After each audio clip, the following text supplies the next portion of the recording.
All right, so over the years, and I looked this up this morning, it's pretty wild. I've owned about 1,000 FJ40s. It was like 990 something. And that doesn't include the many I bought and sold before I realized this is actually a business and did out of my house. Back then it was cash and carry with no database, so I have no idea. Probably over 1,000. Of all of the FJ40s I have had and all the stories I've heard and all the FJs I've seen, even in like Toyota's museums around the world, nothing gets close to this truck. It's ridiculous. All right, so 1978, Wyoming. Local guy goes to the dealership and he buys this truck.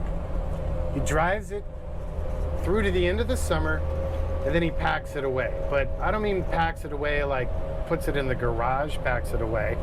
This guy was a wholesale carpet merchant and he built a carpet-lined wooden crate, put the truck in the crate, picked it up with forklifts and put it up on a cantilever high up on the wall in his office. His thinking was, or in his warehouse, his thinking was that from his office he could see it and it would remind him of his retirement dream, which was going to be to drive around the country, visit every state and national park in the FJ. So unfortunately, this gentleman with unique foresight passed away before he was able to fulfill that dream. Now, as his family was clearing out the estate, his kids remembered there's some kind of Jeep up there in that crate. They brought it down, they poked a hole in the crate, and they took a look inside and they said, oh, that's one of them Toyota Jeeps. We don't want that. We thought it was a Jeep. Fortunately, the attorney who was managing the estate knew about my TLC brand, knew about me, and he reached out. When he told me this story, like, to say I jumped on it would be a ridiculous understatement. Like, I didn't even wait for photos. I said, no problem. I'm in. I bought it, transported it to the shop, and it's just ridiculous. So this is a 1978 FJ40 with 5,272 miles on it right now as I'm driving it. It is absolute, like, time warp condition. Now, I've seen FJs with lower miles, like there's one that has like 2,000 miles that I'm aware of, but those 2,000 miles were doing snow patrol duty in a parking lot in Connecticut, so it's like, it's pretty darn bad.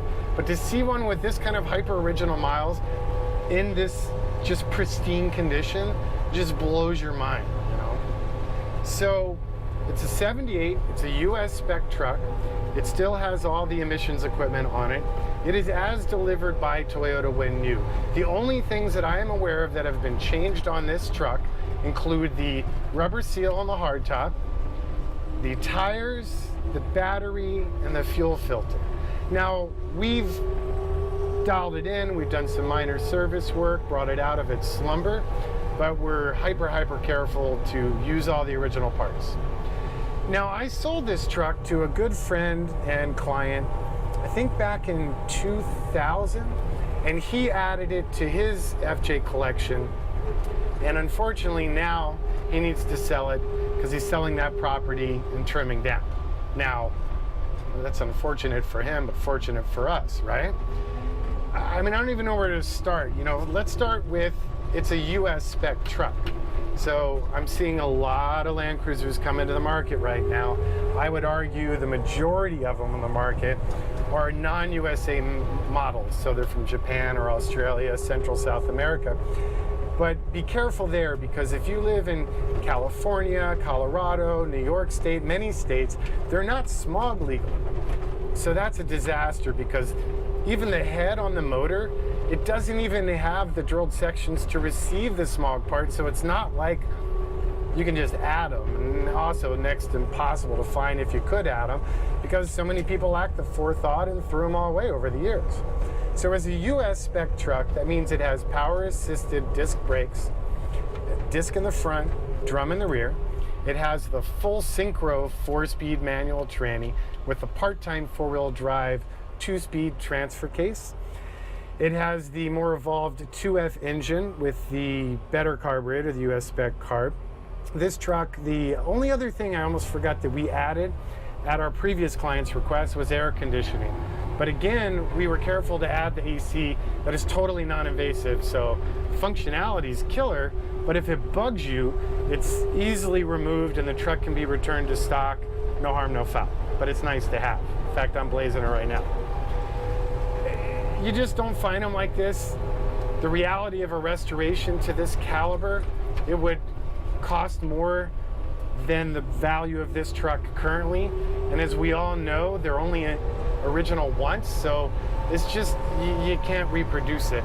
All the way down to the decals for like unleaded fuel only and all the engine bay decals, they're not available. A few of them are being reproduced, but you can't recreate the virginity of this truck. It's never even had a radio in it. It still has the coveted T-symbol radio delete plate in the dash. It has the only options that were available at this time from the factory, in that it is a high altitude model and it has the front and rear heaters, which are kind of cool as long as you don't stick your finger in them. High altitude model, you might ask, what does that really mean?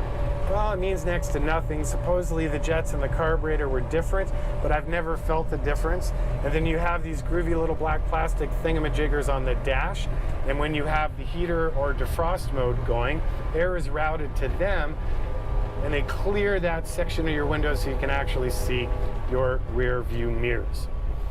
So I don't know what else to tell you. If you have any questions, reach out. But I will assure you, this is a once-in-a-lifetime opportunity when it comes to FJ40s. The year is killer. The conditions are absolutely unmatched. If you have any questions, reach out to us. Hopefully my listing's hyper thorough. So the original jack kit, the original owner's manual, the original tool kit, original upholstery, the original headliner, blah, blah, blah. TLC4x4.com for more information, or you can give us a call old school at 818-280-3330. I thank you for your time.